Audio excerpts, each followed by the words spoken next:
In the late summer of 1971, final preparations were being made on Amchitka Island in the remote Aleutian Island chain of Alaska for Project Cannikin.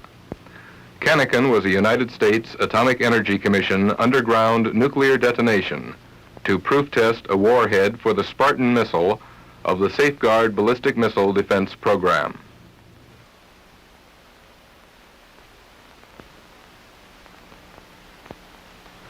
The nuclear device and instrumentation canisters were lowered in a hole lined with 54-inch diameter steel casing into a mined cavity 5,875 feet beneath the surface of the island. The hole then was completely stemmed or backfilled with material designed to assure that the radioactivity produced by the detonation would be completely contained underground. The Cannikin device was predicted to have a yield of less than 5 megatons. Prior to the test, everyone left the island except for 242 persons who were at the control point at the northwest tip of Amchitka, about 23 miles from ground zero. The closest places where people live are military bases at Adak and Shimya, about 200 miles away. Following the day of a violent storm with winds exceeding 100 miles an hour, the Cannikin experiment was conducted on Saturday, November 6, 1971, at 11 a.m. Bering Standard Time. While water turbulence was created in the immediate vicinity of Amchitka, no tsunami or large ocean wave was observed or recorded.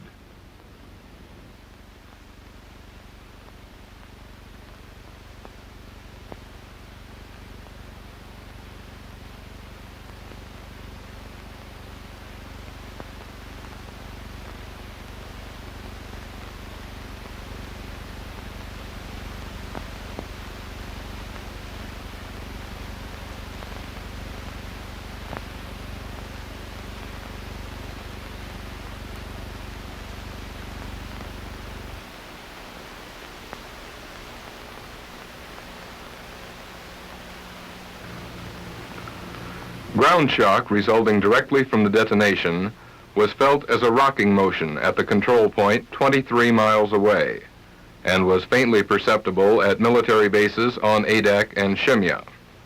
There is no record of ground motion being felt at more distant locations. Seismic recordings of the test showed a body wave magnitude of 6.8 and a surface wave magnitude of 5.7 as a direct result of the detonation.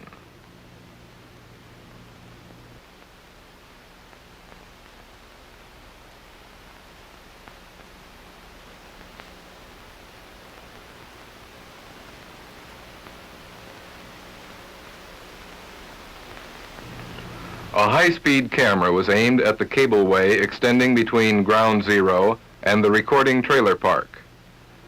The energy produced by the detonation caused the surface of the island directly above the device to be raised momentarily approximately 25 feet. The dark material seen rising from the ground was loose dirt from roads and construction areas. The lighter material was water from some of the many small lakes on the island and surface water from rain. As was predicted, all of the radioactive material from the test was contained underground. No radioactivity resulting from the test has been detected or is expected at the surface or in the sea. Surveillance will continue for a number of years.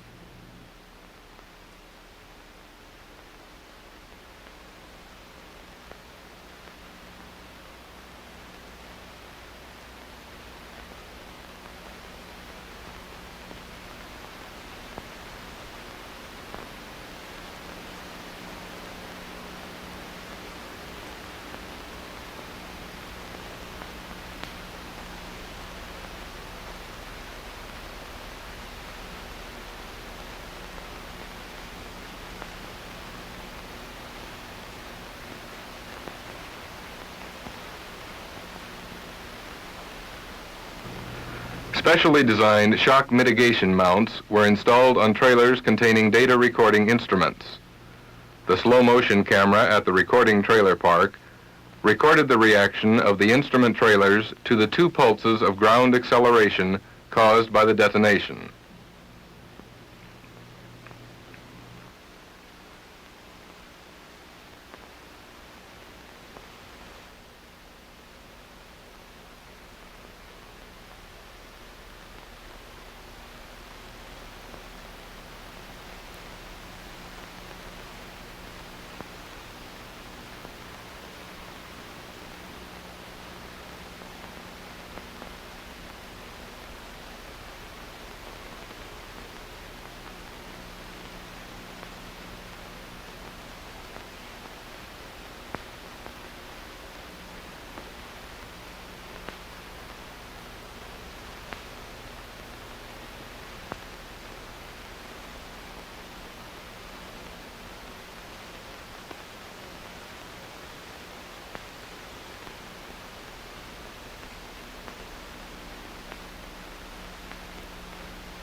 Some rocks and sea stacks along the coast were damaged by ground motion.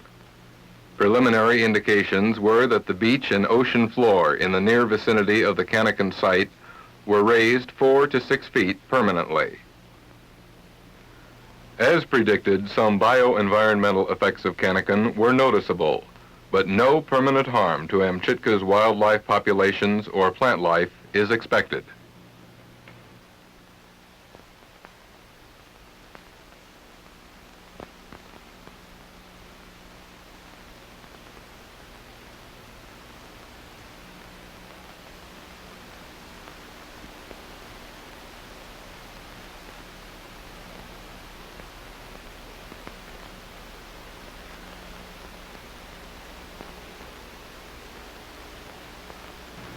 As ground motion from the explosion moved through water in lakes near the test point, it created a momentary sharp rise in pressure, and water was thrown into the air.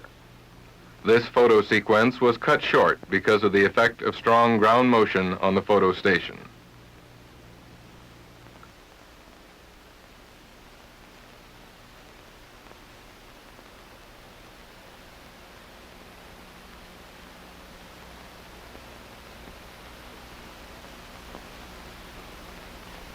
This view after Cannikin shows that the tundra surface in the ground zero area was considerably cracked and otherwise disturbed, as had been expected.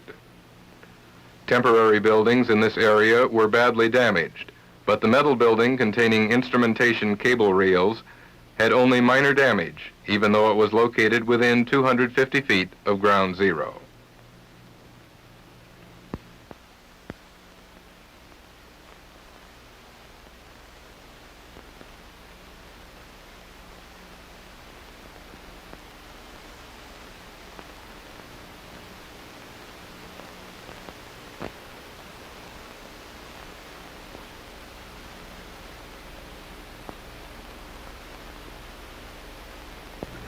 The shock mitigation system in the recording trailer park was satisfactory. All classified experiments designed to measure the device performance recorded data, and preliminary examination indicated that the desired information was obtained.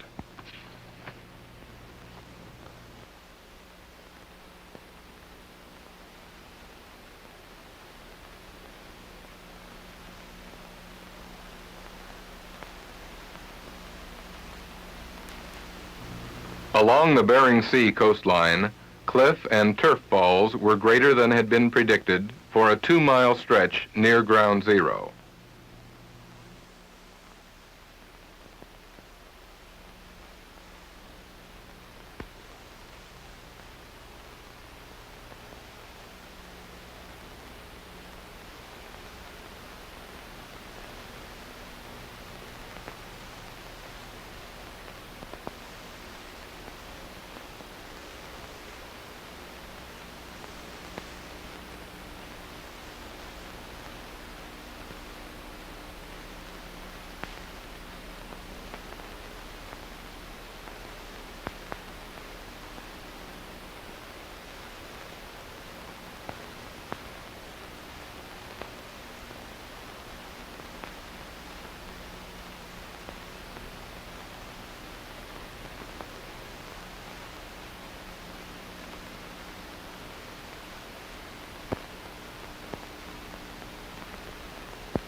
Approximately 38 hours after the test, a subsidence in the ground zero area was formed when rock above the cavity created by the detonation collapsed all the way to the surface.